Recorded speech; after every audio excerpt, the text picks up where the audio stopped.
Hey, what's up everyone? Finally, I'm here to do my Book of Eli review. Now, I saw this on Sunday, when was it? January 17th, and I was supposed to do a review on that day, but then the Golden Globes happened, so I had to do results of that, and then I was going to do it yesterday, the 18th, but then I just decided it's too late, I'm tired, fuck it.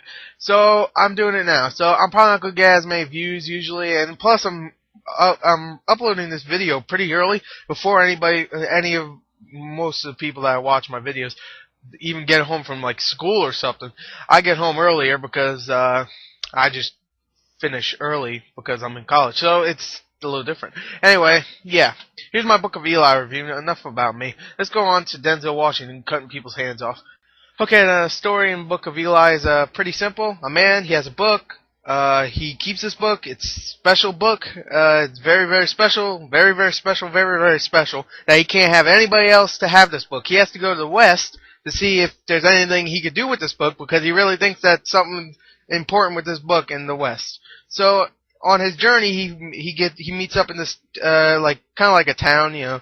It's post-apocalyptic, by the way, so it's all destroyed and shit. Water's scarce and shit. Yeah, he meets up in this town, and this man, I forgot who his name is. He's played by Gary Oldman. Oh, by the way, the guy with the book is obviously Denzel Washington. Do I really need to say that? Anyway, the guy who wants the book of Eli is Gary Oldman. I forgot his character's name, but I haven't seen it for like 2 days. Obviously, I said that before. And he wants the book because he really is looking for the special book, and he thinks it's the special book. So he's pretty much trying to get it, while Eli's like, no, and he just walks away and does some, cool shit, cuts people's hands off. The story is actually really good. I really like the story. Actually, it's absolute fucking great. It's absolute fucking great. Remember that, because that's gonna be a catchphrase 20 years from now. Anyway, the Book of Eli, the story was fucking great. Let's go on to acting. Okay, now the acting in this, do I really need to say it? Denzel Washington did a fucking fantastic job. I really think this could be a nominated performance for this year at least, and it's only been about a month, so not really. It hasn't even been a month. It's been two-thirds of a month. Oh, still, he's a best actor in January, and he's probably one of the best actors ever. I'll have to admit, he's fantastic in this. He shows his age too. He looks very old in this, but he's badass.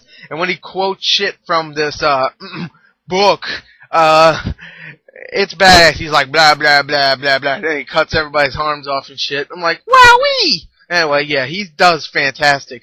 He gets emotional, he gets serious, he's cool, he's funny sometimes. And, wow, he definitely keeps a well-kept secret, inside him. That didn't sound right. Anyway, I don't know what the fuck I'm saying. There is a secret in this, a twist, but I won't spoil that. Anyway, Gary Oldman also did. I love Gary Oldman ever since Batman Begins, and I love him. I really love him in Fifth Element too, but not really many movies that I thought he was I liked that I thought he was fantastic in. This is one that I really thought he was really good in. He was kind of over the top, but the good over the top, really. I mean, come on, he's badass in this too. Just like Denzel, but maybe not as good. Mila Kunis is probably the worst part in this movie. She just comes out of nowhere, and there's a couple of corny parts with her. Definitely at the end. The ending is just corny with her. I won't tell you what it is, but it's very fucking corny. Obviously, I ain't gonna spoil it to you. So yeah, the acting from her, I mean, it was okay, but she was kind of just like there. To be Meg annoying, from Family Guy, everybody knows. Ray Stevenson is in this also. Ray Stevenson is one of my favorite tough guys out there now because he was in Punisher Warzone, which I thought he was great in.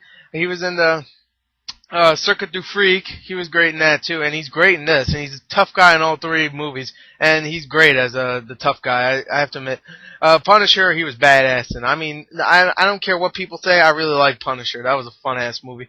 So yeah, that's pretty much it. Tom Waits is also in this for about 5 minutes, but he does okay too, I guess. Yeah, that's pretty much it. The acting overall is fantastic. Let's go on to violence, and then I'll be done. Okay, now the violence in this movie is actually badass. I mean, the action just overall was amazing. I mean, there's like 5 badass action scenes, and 3 of them were extremely bloody. There's sometimes where he got out his badass machete and started wailing on people with it. That was like 2 scenes, I think. And I was like, damn. I was kind of sad when he got rid of that machete. I was like, oh, I hope that wasn't a spoiler to people. Oh no, he lost a weapon. That's a spoiler. Anyway, yeah, I was like sad when he lost that machete because I was like, I want you to cut people. Anyway, well, and I mean, every time that happened, it felt like a samurai movie, and every time he got his guns out in this kind of like western town, it felt like it. It felt like a western. I was like, wow, this is really cool. The Hughes brothers directed this. The Hughes brothers. I can't fucking say their name. Fuck them. They made this. They also made From Hell with Johnny Depp, which is a movie about Jack the Ripper, I think. Yeah, I think so. I haven't seen it, but I heard it was okay. This movie was great. I loved it. I have to say, it's a very surprising movie. I wish I was a fish, but I wish I saw this opening day because I didn't see it with that many people. Because I would think that with a lot of people it would be very fun to watch. Because it's a fun movie. It's a serious movie. It's awesome. I love this movie. 8.9 out of 10. That's all I got to really say. If I have to say anything bad about it, it's Mila Kunis, and the ending. The ending didn't pit her out, I would say. The ending just felt like it could have ended like 5 minutes earlier. And the ending, well, actually, the ending did kind of suck, actually, thinking about it. But the ending could have ended before and made it much, much better. And that would have been it. But the ending has to do with Mila Kunis, and if you saw it, I was like, oh my god, that's so fucking retarded. But, I mean, the movie itself just made up for it. So definitely go see this. Awesome movie.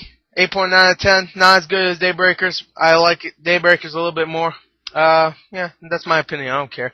All you can say is, oh, Denzel Washington, he got people. I'm like, Daybreakers, people ripped apart!